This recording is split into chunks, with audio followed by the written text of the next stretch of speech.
Welcome to Feedstuffs and National Hog Farmer. I'm Ann Hess. New independent research validates FeedARMOR against EHV, the industry standard surrogate model virus for African swine fever virus, marking a significant step forward in low-inclusion feed biosecurity.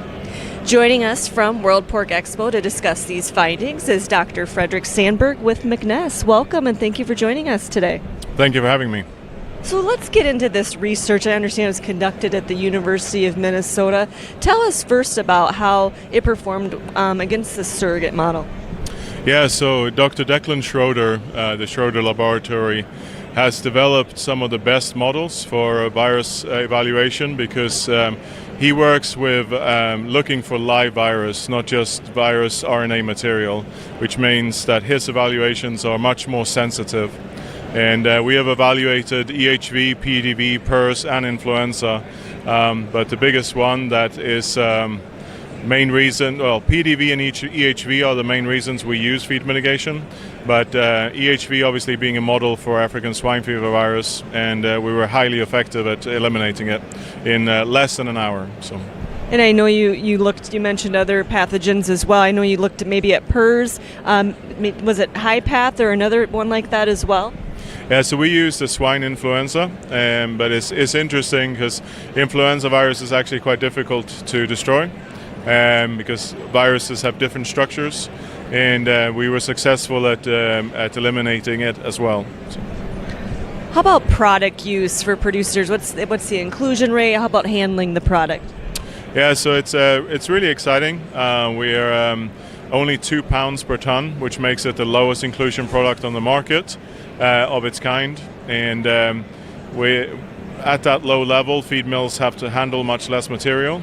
And working through last summer and this year, we have a product that can handle even the worst humidity we have in Missouri or places like that, and even in the southeast of the country.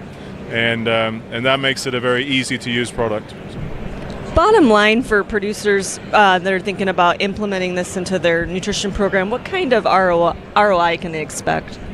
Yeah, so it's always interesting on feed mitigation of how do you give an ROI to it.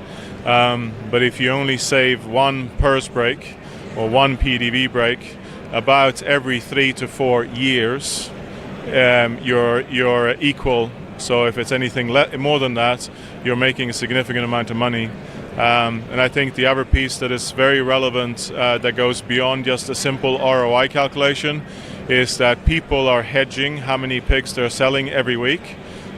So in terms of farm consistency of selling pigs, which is critical to cash flow and hedging, using technologies that reduces the number of incidents of disease breaks is fundamental to economics.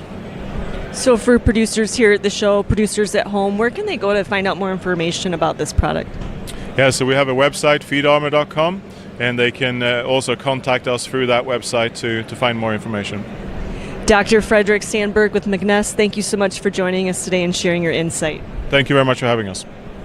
For you and our audience, we thank you for tuning in. For more coverage and conversations from World Pork Expo, be sure to check out the Feedstuffs and National Hog Farmer websites, as well as our social media channels. For Feedstuffs and National Hog Farmer, I'm Ann Hess.